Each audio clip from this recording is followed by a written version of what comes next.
गाईस, आज आमच्या मंदिरात देवाचा सोहळा आहे आणि हळदीचा कार्यक्रम आहे. थोड्या उशिरानं 8 वाजता लग्नाचा सोहळा आहे. तर आज बघा ह्या महिला हळद लावत आहेत आणि त्या आमच्या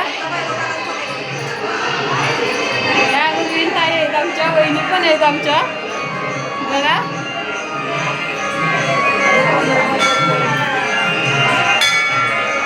कसा वाटतं व्हिडिओ सांगा.